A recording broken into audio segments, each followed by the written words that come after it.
professions que ara estan en risc, doncs són precisament les que estan més feminitzades i que ha estat les dones.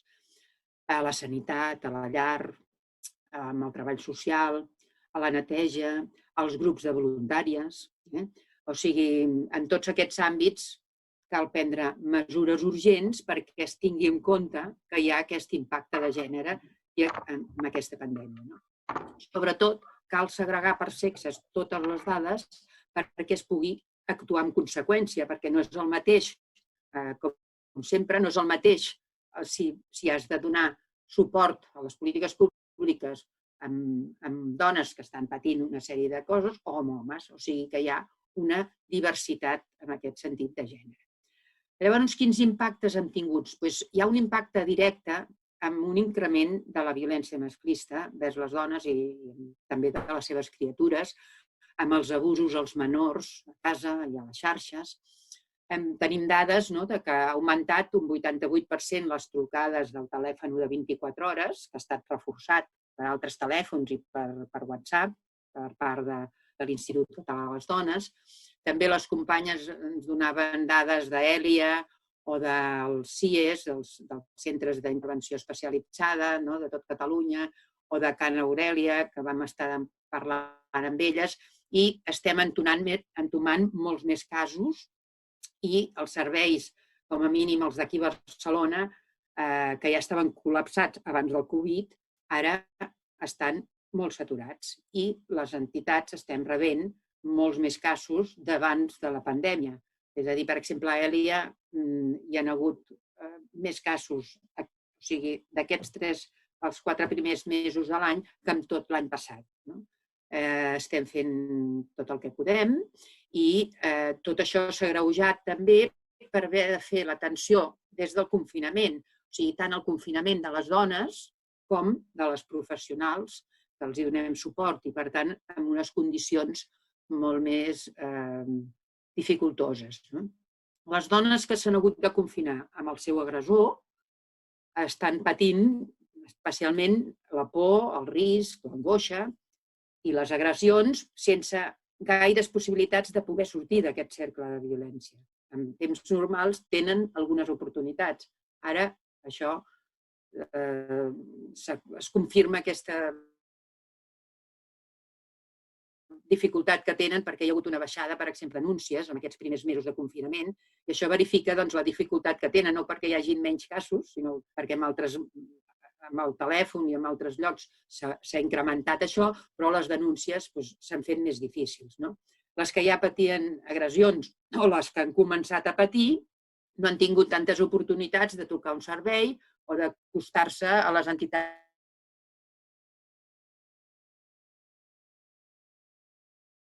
que els donem suport. Llavors, les dones cercle i que no viuen amb els agressors també s'han vist sense el caliu de l'acompanyament que els estaven rebent tant per recuperar-se, tant dels serveis com de les entitats, i han tingut moltes dificultats per continuar els tràmits dels recursos, tant a nivell d'assistència social com a nivell de judicis, etc. I això ha representat un impacte molt gran en aquest context. També ha lligat aquestes violències masclistes en l'àmbit del que és les dones, les criatures han estat també les grans oblidades en aquesta pandèmia, perquè les criatures continuen amb els pares agressors, en el cas que conviuen encara amb els pares agressors, amb una gran dificultat de poder-ho gestionar per part de les mares, que en situacions normals almenys tenen el temps que estan a l'escola, poden sortir més amb aquesta excusa, etc. També, d'una manera directa, les criatures que estan tenint són objectes d'abusos sexuals dins mateix de la família, que també n'hi ha moltes. Això és el gran tro que farà quan s'espiem realment els abusos que hi ha dintre de la família, que és una cosa tabú. I també les criatures que estan assetjades per pedòfils o per abusadors directament a les xarxes socials. O sigui, tenim dades, per exemple, de la unitat operativa d'aquests delictes que es fa des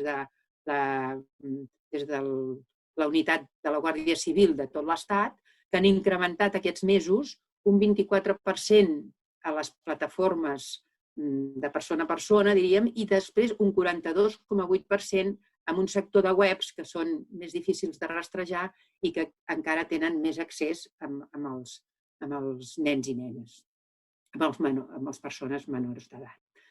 Llavors, també hi ha un impacte de gènere que cau sobre les dones en l'economia, perquè, com sabem per molts informes i molts estudis, les dones tenen un volum respecte als homes molt més gran de jornades reduïdes o de treballs temporals o de fixes discontinus perquè estan amb aquests serveis, amb aquests treballs molt feminitzats, però que sempre tenen menys, a part que tenen una bretxa salarial molt gran. O sigui que l'economia també els hi ha influït molt amb les dones. Després hi ha un impacte molt gran en la salut. Una exposició més gran en encomanar-se de la Covid, com he dit. Un 70% de les persones que estan als serveis considerats com a essencials són dones, no? Les sanitàries, la neteja, els supermercats. Per altra banda, a més, les dones tenim una esperança de vida molt més alta i això hem estat molt més exposades a la mortalitat, a les residències de gent gran o també les dones que viuen soles. També la salut tampoc contempla aquesta perspectiva de gènere. Això ja ho sabem, no? Hi ha molts grups de recerca, com per exemple CAPS o organitzacions feministes tant de fora com de dins de l'àmbit acadèmic, que han demostrat aquestes diferències biològiques que hi ha entre homes i dones no s'han tingut en compte al llarg dels segles ja. I majoritàriament totes les recerques s'han fet amb homes, no? O sigui, s'han fet les recerques fent les expectatives, les proves amb homes, no? I no tenen la mateixa sintomatologia que les dones, no? Això s'ha dit molt amb atacs de cor, amb altres enterramentats. Però esperem que ara, precisament al fer la recerca de la vacuna i dels medicaments, sí que es tinguin en compte la segregació de dades i les proves amb dones i homes que reaccionem diferent. També hi ha hagut un impacte amb la salut molt gran amb els serveis d'interrupció de l'embaràs. La ONU xifra amb un 20% d'increment d'embarassos no desitjats al món i que no podran arribar amb aquests recursos d'interrupció. Aquí a Catalunya s'han establert mesures i sí que es pot accedir des de salut als serveis d'interrupció de l'embaràs, però també hi ha una complicació, perquè són mesures que es tindrien que fer en molt poc temps, perquè evidentment no es tenen setmanes per poder accedir-hi, sinó que s'ha d'anar ràpid, i en canvi hi ha tota una complicació perquè les primeres contactes s'ha de fer per telèfon, llavors hi ha poca privacitat perquè representa que les dones a l'entorn familiar potser no volen dir, etc. O sigui que també s'ha complicat en aquest aspecte. I després hi ha un impacte molt gran també amb les cures a la llar i a la societat. O sigui, si abans del confinament ja hi ha estudis, per exemple, de l'Ajuntament de Barcelona en concret, que diuen que les dones dediquem el doble d'hores que els homes a les cures, ara podem suposar que seguint amb el repartiment que hi ha d'aquestes cures, també, que moltes són, per exemple, netejar el cotxe, doncs ara podem suposar que seguint aquest repartiment les dones tornaran a carregar amb la doble feina de moltes que tenen teletreball o moltes que han de sortir del domicili a treballar fora i, a més, tenir cura de les criatures.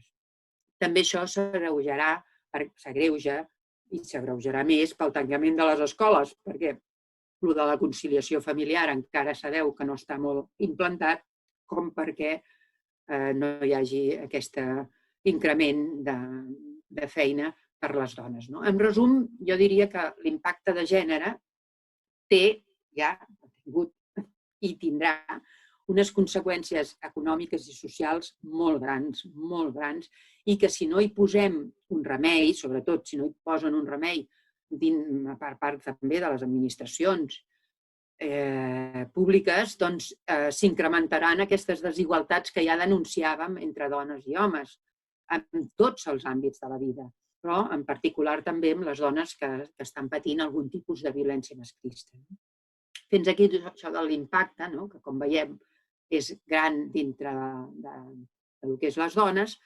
I en un segon aspecte volia comentar com hem reaccionat les entitats, com hem reaccionat les entitats socials i feministes des del primer moment del confinament.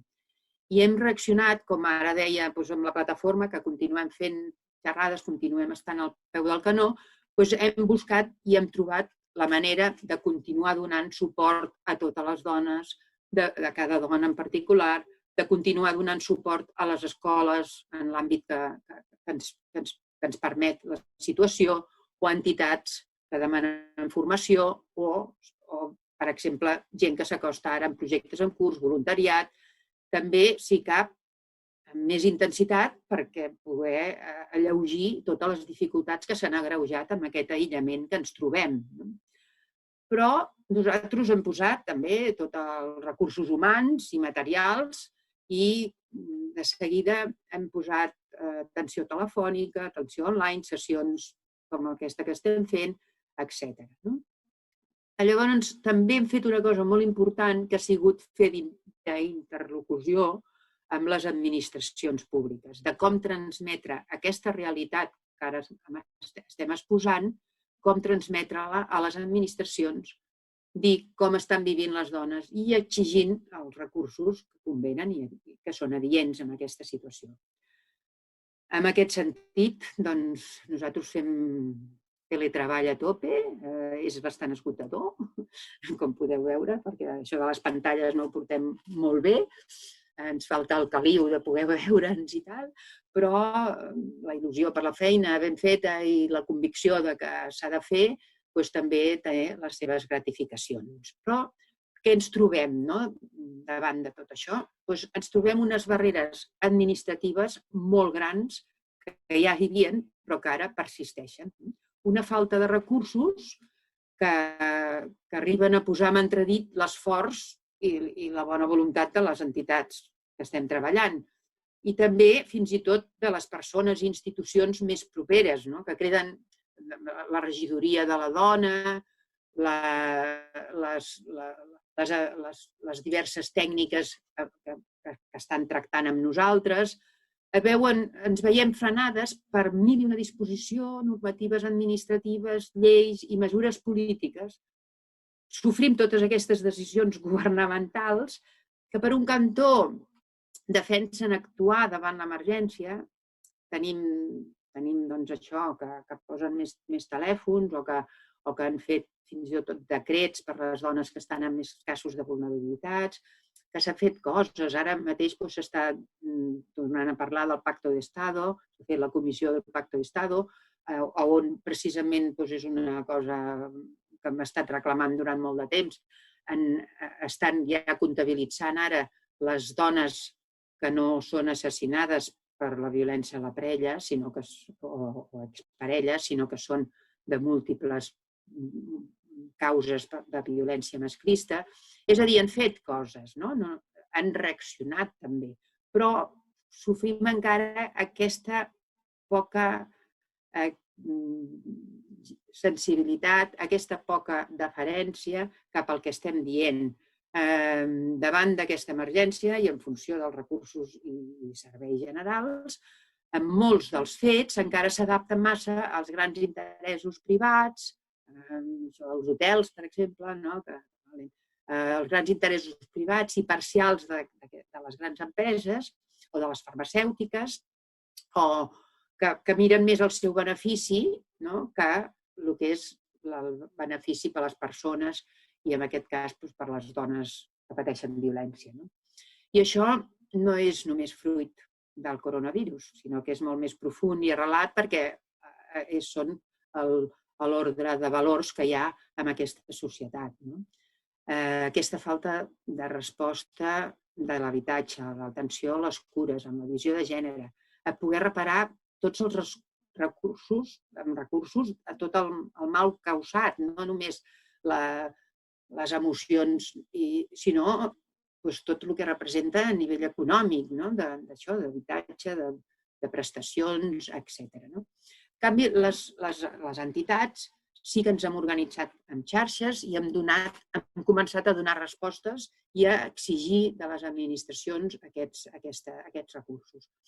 Ens hem fet xarxes noves per Covid-19 i també hem continuat amb les xarxes que teníem, com el Consell Nacional de Dones de Catalunya o com el Consell de Dones de Barcelona, i s'han fet documents per mostrar aquestes reivindicacions. També us el posarem a la web perquè ho tingueu totes fresquet. Llavors, en un dels manifests, per exemple, començàvem dient la violència masclista no s'atura davant del Covid-19.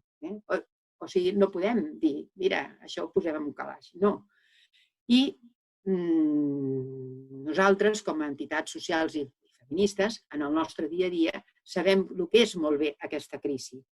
Els valors que defensem, com la sororitat, el compromís i l'estima cap a les persones, ens porten a que tinguem que tenir recursos públics, a béns comunals, a drets universals, i xoquem amb aquesta distribució de la riquesa i amb aquesta dominació que hi ha sobre les dones i que imposa l'estructura social que diem capitalista i patriarcal, que massa sovint ens fa sentir molta impotència pels treballs i pels objectius en què estem compromeses. Perquè, com deia, tot i que això, hi ha polítiques públiques, ara mateix hem tingut veu i hem pogut anar a parlar amb la presidència del Govern de la Generalitat per poder dir el que volíem des del Consell Nacional de Dones de Catalunya, ens han donat peu i tal, però ens continuem fent la pregunta que ens fèiem ja abans de la pandèmia dins dels grups de treball, dels consells, etc. Dic, les institucions poden passar d'aquest reconeixement a les entitats a fer-ho amb el valor econòmic del treball que estem fent? És un pas important, perquè ens trobem que amb això de les barreres administratives, la concreció d'això té una expressió amb la manera de valorar i de formalitzar els recursos públics als que accedim les entitats. Cada any la nostra feina en els diferents projectes depèn de les convocatòries que surten de les diferents administracions. Fa anys que estem en crisi, en aquest sentit. Aquestes subvencions no financen estructura, no paguen al 100% la nostra feina. I any rere any es posen en qüestió perquè cada any tenim que renovar això. A més,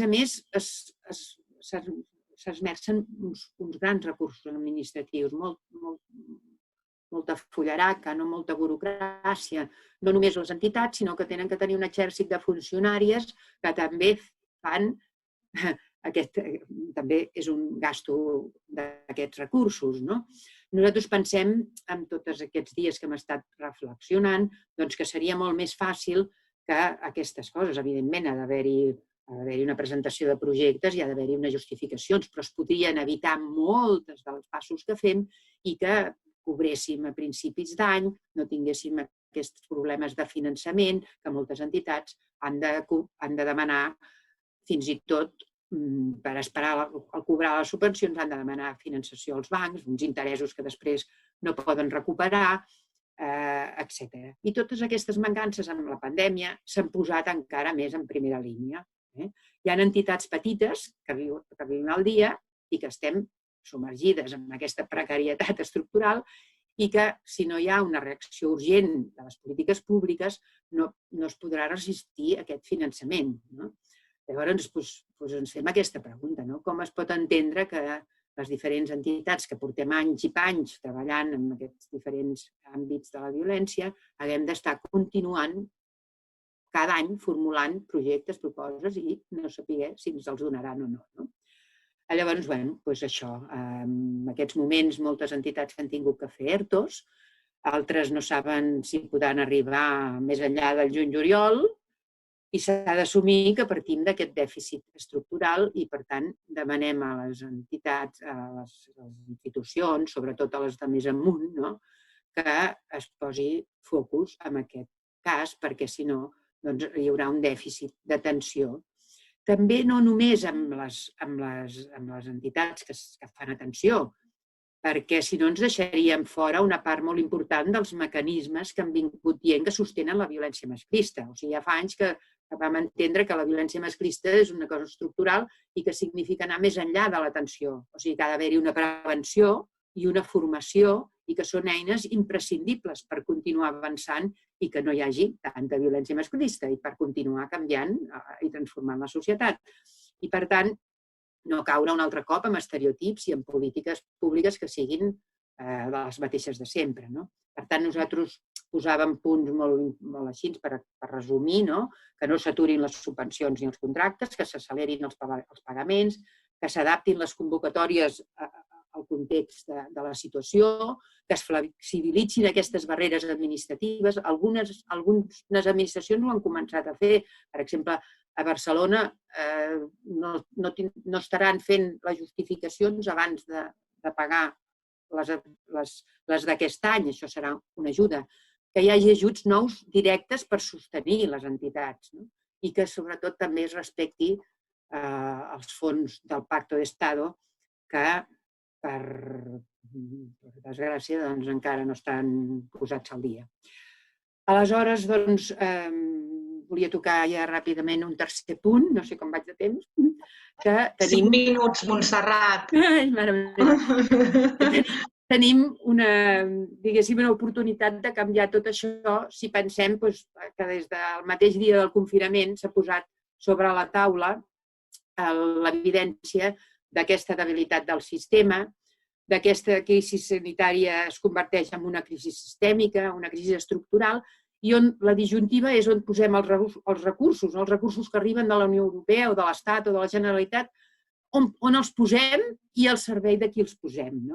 En l'anterior crisi del 2008, les entitats de dones ja havien intentat aturar aquestes retallades, assumint les retallades, les reduccions de salari, ja de per si eren precàries però ho vam fer, perquè sabíem que, esclar, tenim la violència masclista i no ens podem aturar perquè ens hi va la vida, com diem a les manifestacions, ens hi va la vida. I moltes entitats van haver de plegar el 2008 o reduir els seus serveis, o també va tenir conseqüències en els serveis públics, amb una saturació de l'atenció, amb abandonament de la prevenció i l'educació i la sensibilització, amb precarització de treballs de les feines feminitzades. I ara que estem a 10 anys, com dèiem, amb l'acord del Pacto de Estado, tot just recuperem els recursos del 2007, que ja ens semblaven escassos. I, a més, encara no s'estan aplicant degut a les pròrrogues que hi ha dels pressupostos de l'Estat, que encara són els del 2018. Per tant, hi ha molts problemes per poder realment fer aquest engranatge.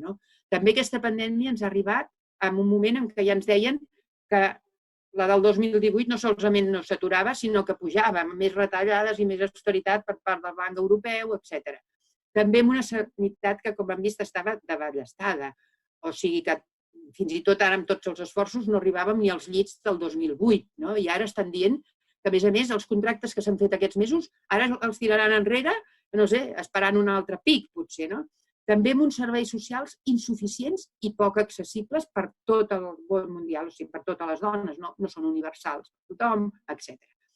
I ara no volem tornar a posar les nostres energies només amb la nostra responsabilitat, sinó que exigim a l'Estat i a la Generalitat i a totes les institucions públiques que són les que tenen especialment el poder de decidir i de gestionar els pressupostos. Enfront aquesta situació tan dramàtica dels assassinats, de les agressions de tot tipus, de la violència masclista contra les dones, doncs que, en definitiva, són una vulneració de drets de que les dones puguin viure amb llibertat i sense violència, i hem de reaccionar i canviar de models.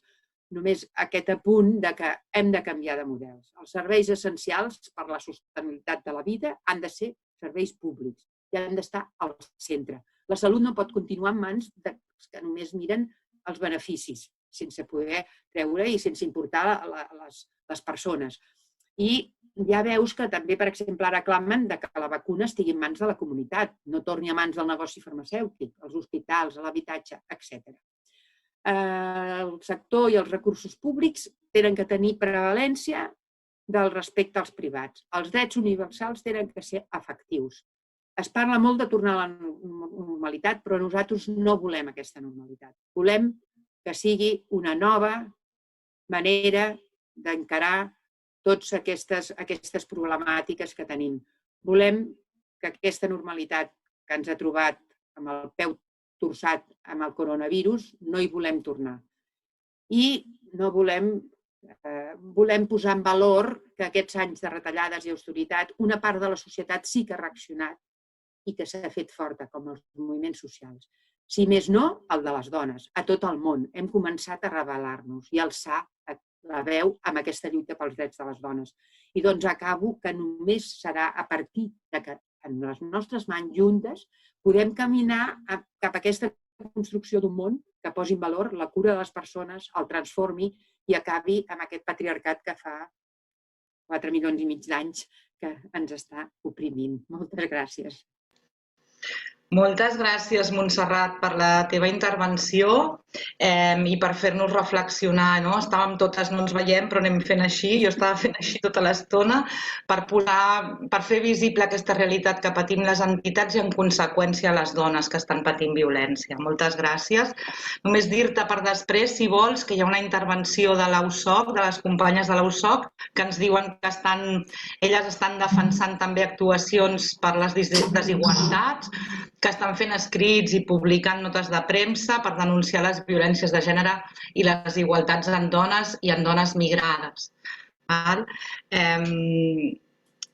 després, per si vols fer alguna aportació respecte a això, i si no hi ha res més, recordar-vos que des del xat anem recollint les vostres reflexions o preguntes, perquè després de la següent ponència de la Patrícia Melgar, que ja està preparada. Bona tarda, Patrícia. Doncs les podrem anar responent entre totes. Endavant, Patrícia. Bé, doncs, bona tarda a tothom. Moltes gràcies per ser-hi. I bé, que aquesta tarda siguem unes 43 persones. La veritat és que és una molt bona notícia per la part que jo us exposaré. Us estic ara compartint la meva pantalla. Si en algun moment no funciona bé, ja m'avisaran les companyes. Bé, doncs, la part que jo us volia exposar, compartir amb vosaltres aquesta tarda, és una reflexió entorn al que nosaltres, com a ciutadania en general, podem fer davant la violència masclista i alhora també, especialment útil i necessària davant d'aquesta crisi sanitària i social que estem vivint i les seqüeles que aquesta crisi ens deixarà. Veieu que aquí us destaco, jo avui el que us presentaré està emmarcat dins del projecte de recerca que estem desenvolupant en col·laboració amb diferents universitats. Jo treballo a la Universitat de Girona i l'estem desenvolupant en col·laboració amb companyes també de València i de Castella-La Manxa. Però és un projecte que està encara als inicis, es titula Xarxes de solidaritat amb impacte en els processos de recuperació de les dones en situació de violència masclista, però és un projecte que està encara a l'inici i realment els resultats del que jo ara us exposaré són els antecedents d'aquest projecte i que són recerques desenvolupades en el marc del grup de recerca CREA de la Universitat de Barcelona. D'acord? Bé, doncs, si ens plantegem quines són les barreres a l'hora d'abordar la violència masclista, quines són les dificultats, el per què aquesta violència continua reproduint-se, entre d'altres elements a destacar, podríem posar de relleu 3 punts. Per una banda, la falta de coneixement o identificació d'aquesta violència masclista, la falta d'identificació tant a vegades per part de les dones que l'estan patint com també per part de les persones de l'entorn. I ja veureu de seguida que el que jo faré incidència aquesta tarda és en les persones de l'entorn, és a dir, en nosaltres, en totes les persones que estem compartint aquesta tarda. Tenim també un altre element que destaquen les recerques, que és la manca de denúncia, el fet que aquesta violència moltes vegades no arriba a les institucions corresponents que podrien o haurien de donar-hi resposta. I per últim, l'ambient advers i fins i tot la culpabilització de les víctimes. És a dir, aquest ambient que en lloc de donar suport a aquestes víctimes les està posant de costat o no està empoderant-les. Jo, com us deia, ara em centraré principalment en aquest tercer element, el que és l'ambient, aquest entorn, però ja veureu que està molt relacionat perquè si canviem aquest entorn, si canviem aquest ambient, podrem donar resposta també als altres dos punts que us he destacat, que són el tema de la identificació i el tema de la denúncia. Bé, si destaquem aquestes tres barreres, quines són les mesures o les línies que ens obren per poder superar? Doncs les línies que se'ns obren són, per una banda, el paper que tenen les institucions i que jo ara no abordaré perquè, de fet, ja la Montserrat n'ha estat parlant durant la primera part d'aquesta sessió, i després els elements que fan referència al tema de les interaccions, del què fem les persones de l'entorn, concretament el recolzament, el suport i la solidaritat que podem mostrar cap a les dones, i la formació, el coneixement que moltes vegades ens manca per poder fer aquesta intervenció, per poder donar aquest suport, per poder solidaritzar-nos. Bé, respecte al primer punt, el primer element que hem de tenir clar és que les recerques, jo aquí us he posat un exemple, però us puc assegurar que arreu del món tenim recerques amb dades molt similars o fins i tot superiors. Quina dada m'estic referint? Doncs el fet que moltes dones, davant de les situacions de violència masclista que estan vivint, ho expliquen a algú. No s'ho callen, no ho mantenen en silenci, sinó que d'una manera o altra ho fan arribar a persones del seu entorn. Principalment ens diuen les recerques que ho fan arribar a la família o a amistats. En aquesta, que és l'enquesta europea, ja veieu que es va fer una mostra de 42.000 dones, és una de les mostres més grans. Europa és la més gran que s'ha fet. Als Estats Units hi podríem trobar alguna enquesta encara amb una mostra més gran, però Europa és la més gran. Doncs ja veieu que el 67% de les dones que havien patit violència van explicar-ho a la policia, a altres serveis o, en general, a alguna persona.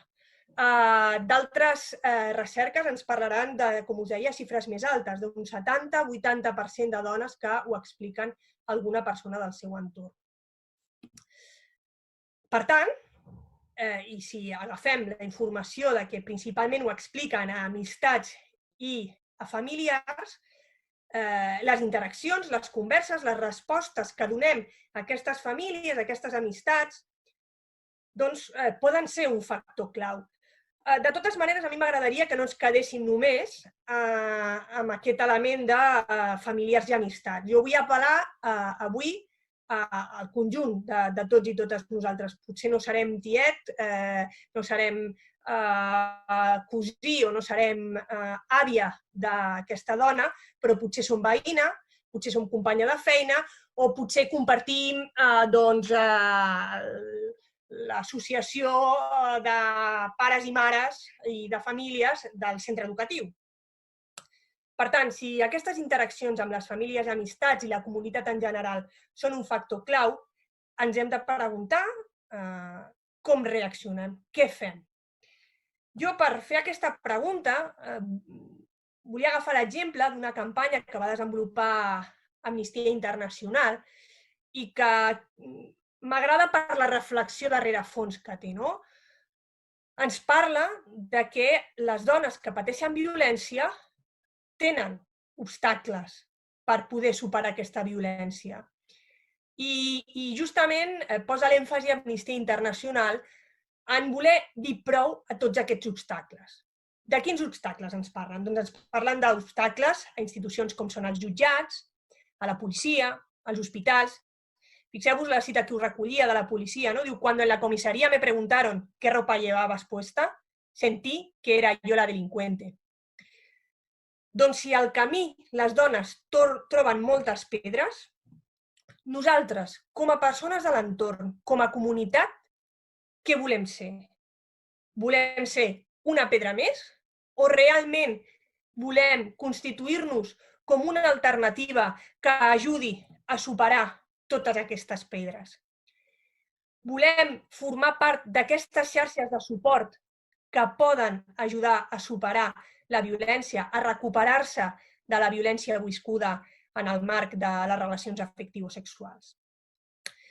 Aquesta línia és una línia que des de fa ja uns quants anys es treballa a nivell internacional i els programes que es fonamenten en aquesta línia són els que millors resultats estan donant per la superació de la violència de gènere. És una línia que el que intenta és encoratjar la ciutadania en general perquè quan som testimonis d'una situació de violència, quan som coneixedors, coneixedores d'una situació de violència, intervinguin. És el que se'n diu bystander intervention, intervenció del testimoni. I hi ha moltes maneres d'intervenir. Hi ha intervencions directes on podem, en un moment donat, intentar frenar una situació que s'està donant de violència, però hi ha d'altres que són d'acompanyament. Hi ha d'altres intervencions que són de posar en coneixement a altres persones que puguin donar un suport professional a aquesta dona. Doncs bé, en aquesta línia és en la que m'agradaria continuar aprofundint en la sessió d'avui. I aquí és on entrem en el segon punt que us presentava al principi. Suposo que en el moment en què un diu sí, d'acord, jo estic en contra de la violència i, a més, m'agradaria poder fer alguna cosa, m'agradaria formar part d'aquestes xarxes de suport que poden ser constituïdes a nivell associatiu, però que no cal que estiguem pensant en haig de buscar una associació on involucrar-me. Podria ser, doncs això, simplement posicionar-me. Ser un bystander intervention no sempre implica la necessitat d'involucrar-se en una entitat. Però, clar, us deia, quan jo m'estic plantejant que vull ser una persona, un agent actiu contra la violència, molt probablement em sortiran dubtes. I em sortiran dubtes de què és el que jo haig de fer davant de les situacions de violència. Quins són els elements més importants per combatre les situacions de violència que es viuen actualment? Doncs bé, és superimportant que les nostres accions sempre estiguin guiades per les evidències científiques.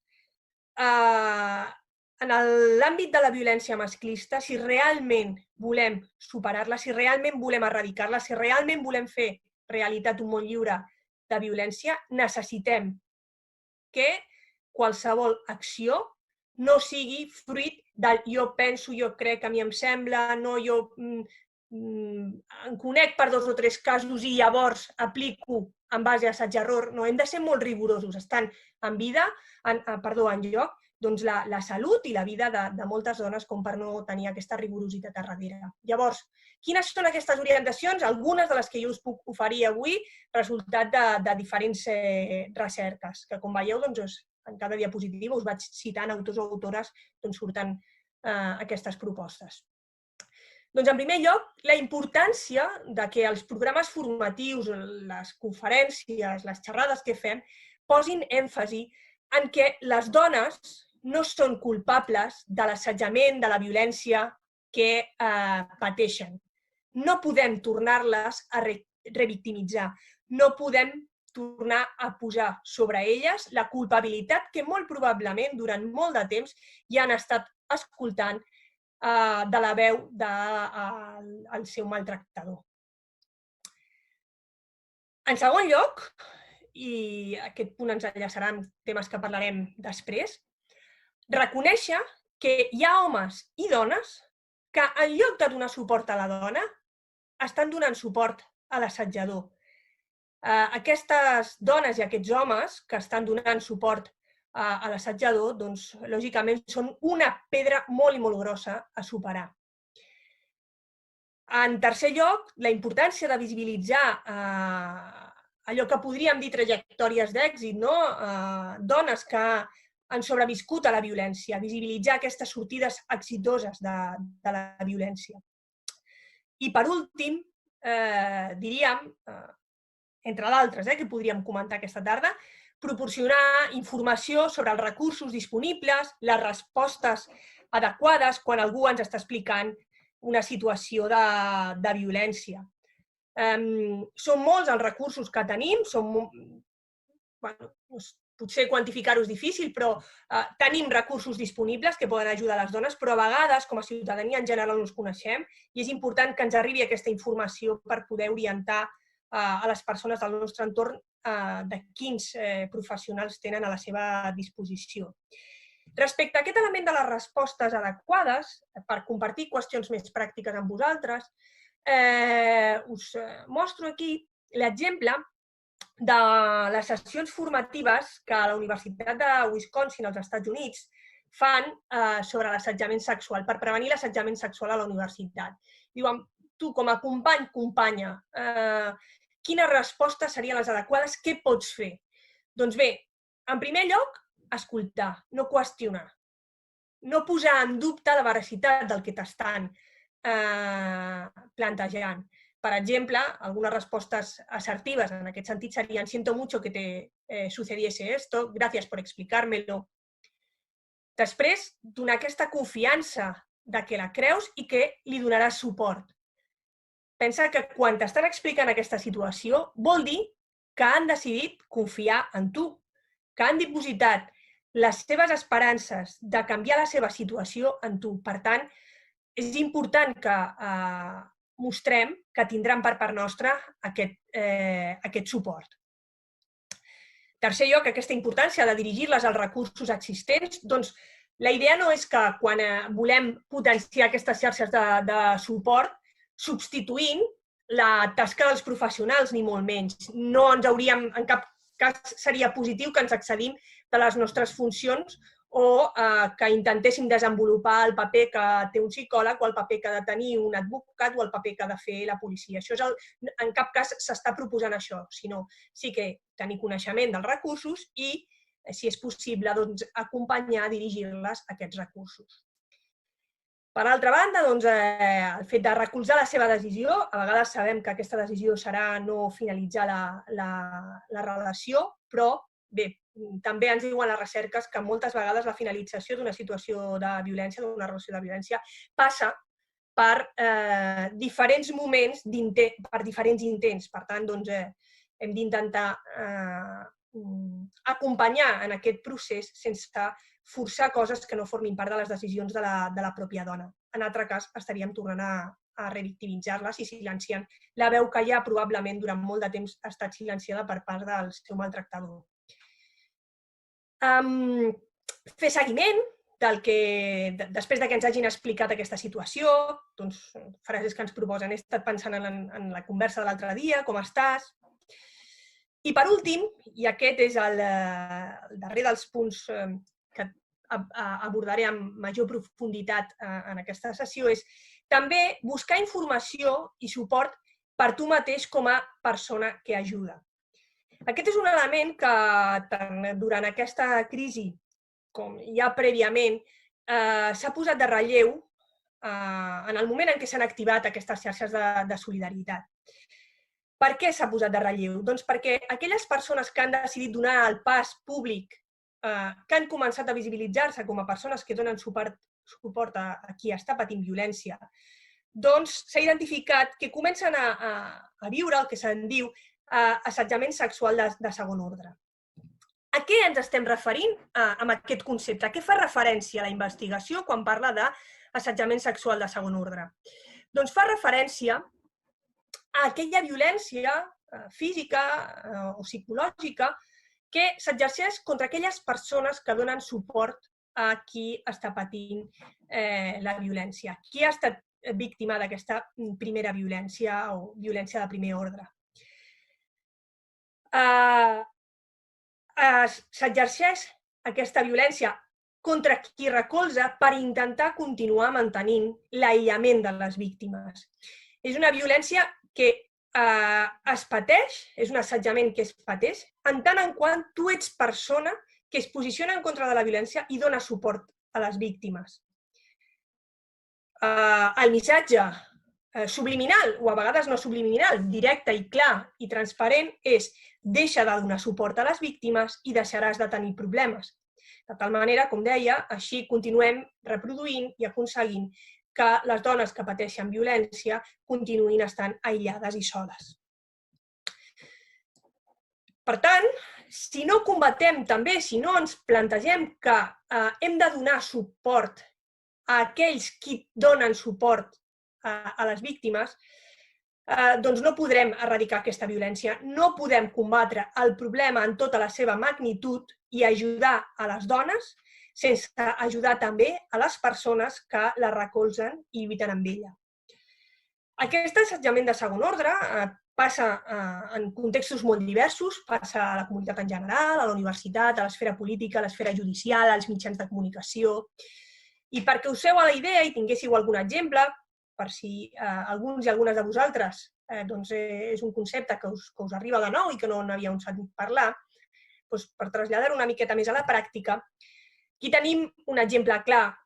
Suposo que coneixereu a Elena Maleno, una defensora dels drets humans i específicament dels drets de les dones i de les dones migrades.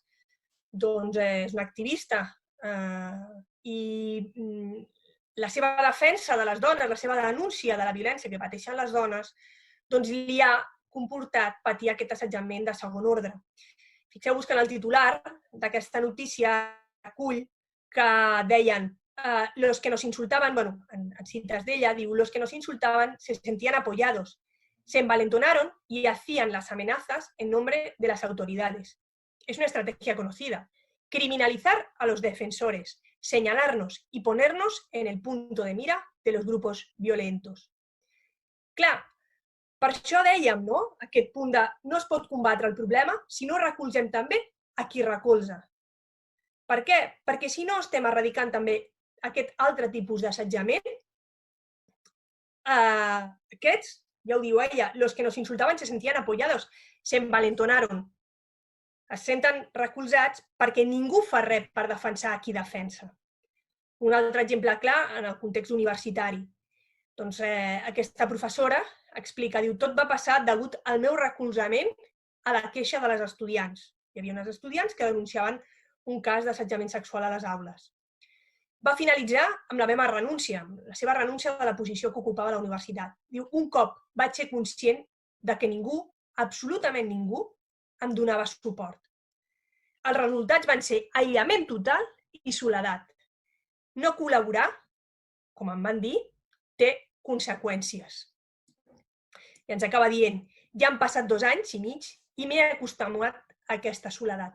Fixeu-vos que qui s'atreveix a donar el pas i defensar a les dones que estan patint violència, en aquest cas a les estudiants, acaba patint també aquest aïllament. Doncs és important que defensem també a qui defensa, perquè si no serà molt difícil que altra gent s'animi a conformar aquestes xarxes de suport. Per què ho poden fer? I ens ho deia a la notícia que us he posat de l'Elena Maleno, perquè senten en total impunitat i, com ens deia aquesta professora universitària, perquè hi ha un silenci al voltant. Molta gent n'és conscient, es dona compte, però en lloc de posicionar-se, mantenen el silenci o miren cap a una altra banda. I ja per acabar, m'agradaria posar-vos exemples positius perquè són xarxes que estan funcionant i que són xarxes que en la majoria de casos ja tenen en compte la importància de superar aquest assetjament o de combatre també aquest assetjament de segon ordre. El primer dels exemples és la xarxa de víctimes de violència de gènere en el context universitari, projectes com els que desenvolupa l'associació Èlia de Veïnes per Veïnes o la campanya que ha llançat l'associació Alma, que, fixeu-vos, encoratja a dir «Sé cotilla, si tienes constancia de un caso de violencia, puedes denunciar los hechos de forma anònima». Perquè no siguem espectadors passius, sinó tot el contrari. Siguem actius i intentem donar passos endavant per ajudar a qui està patint aquesta violència. L'exemple que us posàvem a dreta no forma part de l'ambient associatiu, sinó que és una campanya que durant aquest confinament s'ha llançat des de les institucions. Fixeu-vos que ens dona la possibilitat també de, com us deia abans, sense necessitat d'involucrar-me en una entitat, també participar d'aquesta acció contra la violència. En aquest cas, són els cartells que demanaven que els establiments que volguessin posicionar públicament contra la violència pengessin a la seva porta. D'aquesta manera, aquelles dones que en un moment donat anessin al forn a comprar el pa i que estiguessin vivint una situació de violència, que tinguessin dificultats de denunciar o de buscar ajuda dins del confinament, sapiguessin que podien trobar un aliat o una aliada en aquell establiment i que aquella persona, si fos necessari, podria trucar als telèfons d'ajuda a víctimes de violència masclista. Tindríem molts més exemples a posar.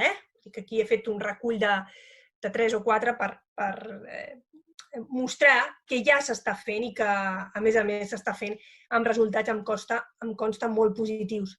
Del que jo en conec més de prop, del que treballa en l'àmbit de la universitat, aquesta xarxa de víctimes de la violència de gènere en el marc universitari, quin treball estan realitzant? Quina feina estan fent? Doncs una feina de posicionament. Us dono aquesta informació també perquè ens pot inspirar, com us deia, com era la meva voluntat al llarg de tota aquesta sessió, a què faig jo des de la meva posició de ciutadana. Doncs aquesta entitat el que està fent és un posicionament a favor de qualsevol persona que ha patit assetjament a la universitat i necessiti suport, però incloent també, com deia, a les víctimes de segon ordre. També un suport a través de xarxes socials, especialment entre alumnat, una visibilització d'aquesta realitat que fins fa pocs anys era molt invisibilitzada en el context universitari, no hi havia dades. De fet, la primera recerca al respecte que la va dirigir la professora Rosa Valls i va finalitzar l'any 2008, o sigui que estem parlant només d'un període de 10 anys de coneixement i d'un coneixement que va costar molt i molt i molt poder-lo fer sortir i encara estem fent feina al respecte. Per tant, visibilitzar i, per tant, trencant el silenci al respecte. Obrir el debat públic, en el moment en què es trenca el silenci, ens permet obrir el debat públic i analitzar com podem trobar vies de superació. Pressionar les institucions perquè compleixin, en aquest cas, a les institucions universitàries perquè facin complir els protocols que tenen al respecte i actuïn quan sigui necessari. I sobretot, i molt important, empoderar les víctimes i reduir l'impacte d'aquesta violència a les seves vides, trencant amb aquesta soledat i posant de relleu que tenen el seu suport. Així doncs, i ja per tancar, posar de relleu que davant l'assetjament no és possible la imparcialitat, no és possible aquesta passivitat, perquè si jo miro cap a una altra banda quan sé que està passant la violència, si no dic res o directament el que faig és encoratjar, donar suport a l'assajador, doncs el que estaré fent és ser còmplice d'aquesta violència. No és possible la imparcialitat, s'està del costat de les dones, contribuint a trencar el silenci, o s'està contra elles sent còmplices d'aquesta violència. I volia tancar recordant la frase que va dir la Ruth Milkman de la Universitat de Nova York a la primera jornada que es va organitzar a Barcelona sobre assetjament sexual de segon ordre, l'any 2016, que deia: si no eres parte de la solución, eres parte del problema. I bé, doncs, si volguéssiu més informació de la recerca, que ja us he dit que estàvem en el punt molt iniciàtic encara, tenim 3 anys per endavant per treballar-la, doncs aquí us deixo el correu electrònic. Si teniu ganes d'involucrar-vos i busqueu alguna entitat, doncs també us deixo tota la informació. Aquí teniu la pàgina web, que estic segura que ja la coneixeu de sobres de la plataforma, que també us convidem i sou més que benvingudes per col·laborar amb nosaltres i facilitar-vos tota la informació que necessiteu. Moltes gràcies, Patrícia, per la teva intervenció i per aquestes evidències i orientacions que ens has comentat. Ara sí que el torn, hi ha algunes aportacions al xat que us llegeixo i sí que és el torn de que puguem també donar resposta o comentar a aquestes aportacions que ens han escrit les companyes i podeu seguir fent-les. Són les 7:06, tenim fins a 2:15 doncs, per acabar de donar la paraula a la Montserrat i a la Patrícia per si volen afegir alguna cosa més a la seva intervenció i us comento algunes aportacions que han anat sortint en el xat. Bé, la Sara comenta una mica, fa una reflexió en relació al moment d'animar la víctima a denunciar. Diu, entenc que s'han de respectar els temps de la dona, tenint en compte que no totes les víctimes estan igual de disposades i que ens trobem amb casos més difícils, no? amb més dificultat. Aquí, diu ella, aquí deu ser important el vincle, la confiança i els respectes dels temps de cada víctima, de cada dona. Això per una banda ens comenta la Sara. Per una altra banda també la Sara diu sobre exposat la Montserrat. Està clar que el sistema de cures és i serà el més afectat en aquesta crisi. I ja s'ha comentat el que es podria fer a la llarga. Però a curt termini, quines mesures podrien aplicar-se? Tornada a les escoles, guarderies comunitàries... Llegeixo alguna aportació més i després us dono la paraula i si cal que repeteixi alguna qüestió doncs ho faig. També la Sílvia fa una reflexió, diu, em sembla important que es truqui a aquests números d'emergència quan escoltem situacions de perill imminent. El que em preocupa és que la dona, que després pot treure la denúncia, crec, en privat, per exemple, a comissaria tingui accés als recursos perquè pugui reflexionar en el que està vivint a nivell d'ella. Tot perquè el canvi el facin ella, reconeixent ella quines interaccions són violència i perquè ella sàpiga que tot això ho hem après i, perdó, que se m'ha anat, que tot això ho hem après i que es doni permís per imaginar-se un futur on pugui relacionar-se amb un home fent cas al malestar que nota i donant-se permís per mostrar-ho sense càstig. I n'hi ha un altre, l'Alfons Beck, que comenta, diu, pedres en el camí, jutjats, policia, hospitals, diu la Patrícia i la Montserrat, burocràcia, no posar recursos, no aprovar pressupostos, pagar tard i malament. El patriarcat i la violència masclista es sent fort amb la burocràcia que hi ha a totes les institucions. Per exemple, una part de les treballadores afectades per ERTOs encara no han pagat en plena pandèmia. No han cobrat, no entenc. Potser hem de pensar en com sortim de la pandèmia repensant-ho tot, no? Són reflexions generals, no? I aportacions que estem fent entre totes que estem en aquest webinar. Jo no sé si la Patrícia i la Montserrat voleu dir alguna cosa en relació a aquestes aportacions, preguntes i reflexions. Sí, bueno, moltes gràcies per les preguntes, per tot, per escoltar-nos. Respecte a aquesta pregunta de mesures més a curt termini, n'hem fet ja diverses propostes, però sí que és veritat que, com deia, la tornada a les escoles serà un problema molt gran. De moment, en aquests moments, estan dient que donaran una ajuda a les famílies que hagin de tornar a la feina, els pares i les mares. Nosaltres, a les xarxes que hem compartit i tal, veiem una dificultat amb aquestes mesures que s'estan prenent, que és que tornen a tenir masses requisits per poder arribar a tenir alguna mesura d'aquestes arribi a les persones. Pensem, com deia, ho he dit així una mica de passada, pensem que han de ser mesures més universals. Per exemple, ara, si hi ha el problema de les escoles, hauria d'haver-hi, una ajuda a tothom que té criatures. No pot ser que hagi de tornar a fer-se papers i més papers i anar a serveis socials i a veure si tu treballes, si no treballes.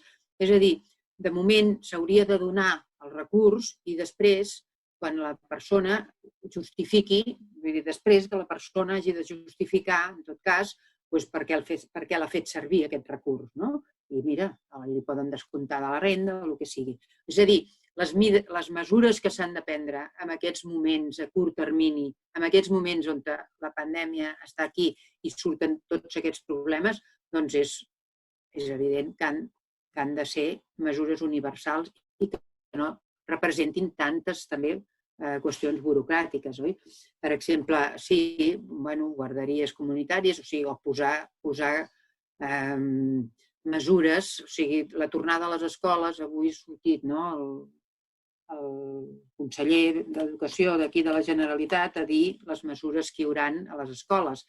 I sembla com que torna la pilota a les escoles perquè han de posar les mesures i no se sap si es posaran mitges classes, si hi haurà... No, fem mesures per tothom i ràpides i que, esclar, que representen... No se sap si hi haurà més professorat, que potser sí, però que tenen que comptar la gent que s'inscriu. A veure, ja ho saben la gent, que si s'està fent unes mesures sanitàries que representa que només hi haurà la meitat de la classe, doncs haurà d'haver-hi més professorat, haurà d'haver-hi... O sigui, tot això, les mesures pràctiques que s'estan prenent encara estan massa amb aquesta altra part que jo deia a l'exposició, que encara estan massa lligades a que no hi haurà prou diners per als professors, etc. I encara a l'Estat encara s'està pensant, des de fa ja no sé quants dies portem, vull dir, ja portem març, abril, maig, que s'està acabant, o sigui, ja portem 3 mesos i encara s'estan pensant que si donen una renda mínima, si la renda mínima és tan complicada d'agafar que potser la gent ja no hi pot accedir. O sigui, encara hi ha tots aquests entrebancs que penso que són fruit una mica d'això que dèiem i del que estava plantejant l'última pregunta de l'Alfons, que deia que ens ho hem de repensar tot. Ens hem de repensar tot per poder tirar endavant, perquè si encara continuem amb els mateixos pensaments que abans, no avancem. És a dir, el que en aquests moments les escoles no estiguin i que, a més, el curs que ve encara no sabem com començarà, doncs penso que en aquest sentit, a part de tot el que he dit, dels recursos d'atenció i tal, ha d'haver-hi un pensament de com es posa ja en marxa tots aquests recursos d'atenció a el que és que pugui seguir la vida. No que puguem tenir més recursos en genèric, sinó, per exemple, això de la renda mínima, perquè tu poses el cas de la tornada a les escoles i de les guarderies, però hem de pensar, per exemple, totes les persones que es quedaran a l'atur, totes les dones que feien serveis tant de neteja o de serveis als restaurants, als hotels, i que això es veurà mermat. Tot això, què passarà? Això només es pot fer amb transformació d'això, de polítiques valentes, de dir, ara posem una renda del Covid-19, que li diguin com vulguin, però que pugui accedir al màxim de persones. I que si alguna persona hi accedeix i té molts diners, ja li faran tornar. M'entens? O sigui, però de moment encara estan posant masses traves per accedir a les... No sé si t'he contestat una mica. Llavors, potser la Patrícia pot contestar alguna altra. Hi ha aquesta de trucar als telèfons o de com les dones poden animar-se a denunciar, no? O sigui, espera't que m'ho torno a llegir. Que li sembla important, però li preocupa que després pot treure la denúncia. A veure, és el que deia la Patri, que potser pot reforçar això, que a les dones se'ls ha de donar el seu temps, o sigui, les dones surten d'uns processos de violència molt diferents, cada dona és un cas. Llavors, se'ls ha de donar el temps perquè puguin reconèixer i se'ls ha de donar els recursos suficients perquè ho puguin fer. O sigui, per exemple, clar, s'ha de denunciar, però potser abans de denunciar s'ha de denunciar a la comissaria, s'ha d'enterar bé i denunciar-ho primer, com deia la Patri, trobar alguna entitat que faci aquest acompanyament, algunes persones que l'acompanyin en aquest camí, etc. Bé, no sé, la Patri potser també vol dir alguna cosa. Bé, doncs, seguint amb el que comentava la Montserrat, sí, arrel de la pregunta de la Sílvia, completament d'acord. De fet, jo he volgut posar més èmfasi, tot i que la diapositiva posava respectar les decisions de la víctima i després posava la paraula denúncia. Fixeu-vos que jo he posat molt d'èmfasi en aquest respecte dels tempos de la víctima, perquè, bueno, de la dona que ha patit violència, perquè a vegades ens hi trobarem amb persones que en aquell moment no voldran denunciar i s'ha de respectar, com deia, per no tornar-les a revictimitzar, però sí que necessiten un acompanyament que pugui, en un futur, si ella ho valora, doncs posar aquesta denúncia o entrar en un circuit de recuperació, si és que realment valora que vol donar aquests passos. Per tant, completament d'acord amb el que deia la Montserrat, completament d'acord amb el que apuntava la Sílvia. I també és cert que, a veure, quan fem aquest tipus de sessions parlem de generalitzacions. Després, quan aterres en cada cas, s'ha de puntualitzar, posar més èmfasis en uns aspectes o en d'altres. Per tant, doncs sí, trobarem casos més difícils, trobarem casos d'altres que potser no ho són tant, tot i que quan parlem de violència masclista la complexitat sempre està pel mig. I després l'altre punt que es feia sobre a veure, aquest últim d'aquest acompanyament, és que tornaria a repetir el que ja ha dit la Montserrat, aquesta importància de que sigui per posar una denúncia, sigui per anar a l'hospital, sigui simplement per explicar la situació que està vivint, hi hagi aquesta persona disposada a estar a l'altra banda. Serà molt important, qui posava, ara no trobo, però qui posava el comentari, doncs com dèieu, no? Que no posem només l'èmfasi en aquesta denúncia, fins i tot si encoratgem a denunciar, que la persona sàpiga que després de la denúncia nosaltres hi serem.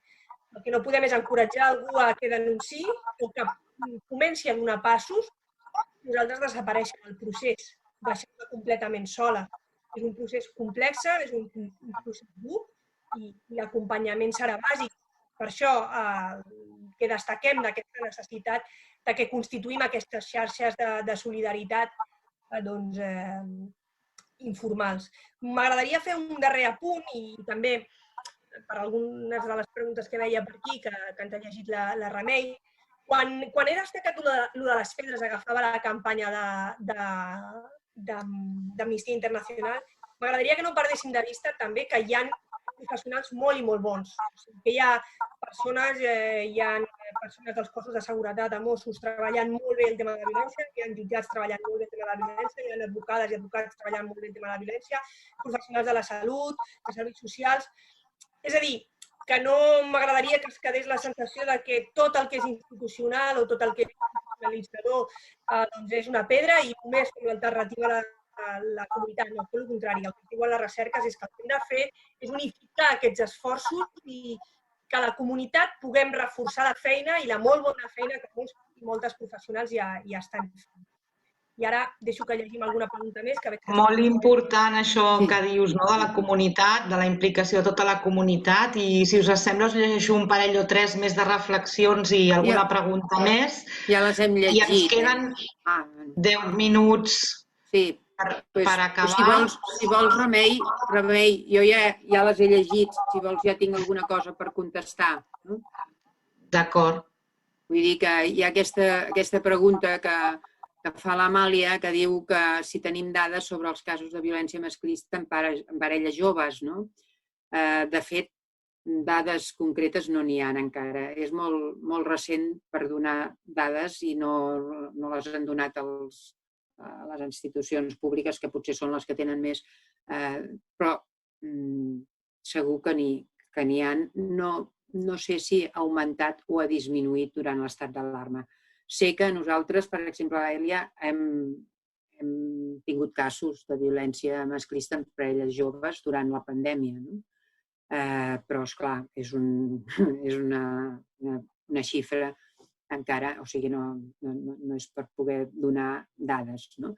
El que és segur és, com he dit abans, que sí que hi ha dades ja de l'assetjament en menors, i això ens pot donar una idea que també n'hi haurà amb violència masclista amb parelles joves o amb dones joves.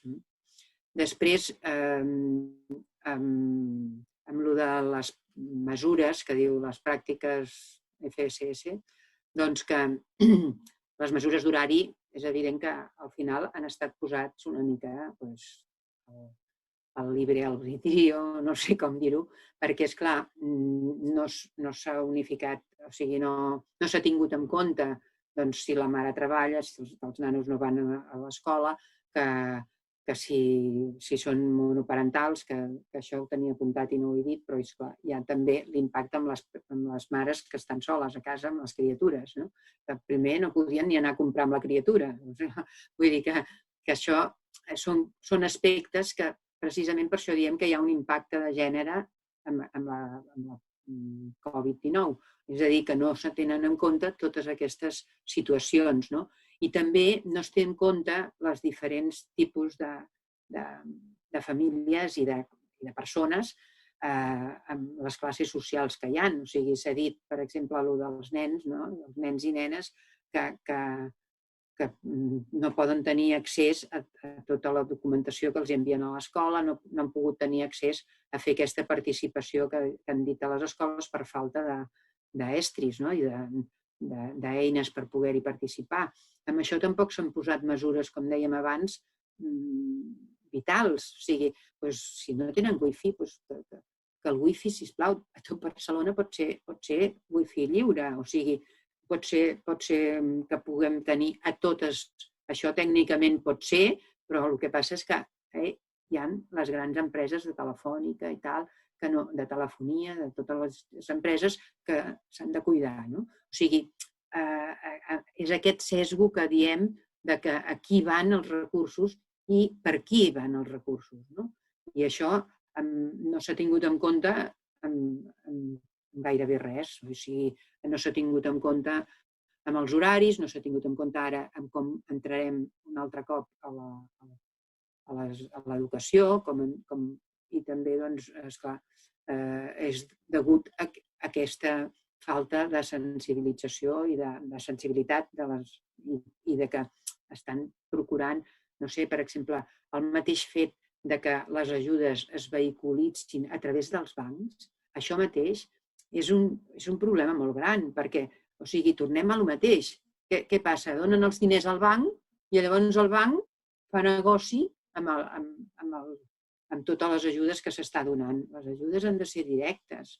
O sigui, el banc pot gestionar un xec, però no, sisplau, el que es tingui que tornar a fer tots els papeleos que es tenen que estar fent ara amb els bancs.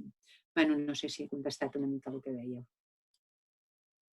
Doncs, si us sembla, si no voleu fer més aportacions, per anar a acabar, m'agradaria llegir la reflexió de la Carla, que el que diu és: moltes gràcies per les evidències compartides i per les propostes concretes sobre què podem fer per assegurar que les nostres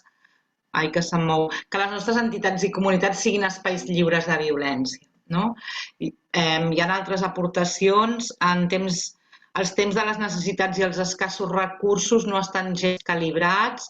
La gent està dient moltes gràcies a totes per participar en aquest webinar. Moltes gràcies especialment a la Montserrat Vilà, directora d'Èlia Dones i presidenta de la plataforma, a la Patrícia Melgar, que és investigadora i docent de la Universitat de Girona i secretària de la plataforma. Moltes gràcies a les dues. No marxeu encara totes perquè ens direm adeu amb la càmera i recordar-vos un parell de coses. Que us farem arribar un qüestionari d'avaluació, que penjarem tota la informació a la web de la plataforma, que l'he posat al xat però la torno a posar abans de marxar, www.violenciadegènere.org, i que estigueu atentes perquè des de la plataforma seguirem fent accions com aquesta, ara online, i esperem d'aquí molt poc al carrer. Així que moltes gràcies a totes per ser-hi i si voleu obrim les càmeres per dir-nos adeu abans de marxar i ens veiem les cares i ens podem saludar. Moltes gràcies a totes i fins la propera. Adéu. Adéu. Adéu a tothom. Gràcies. Adéu. Adéu, guapes, guapos. Adéu. Adéu a tothom. Gràcies a totes.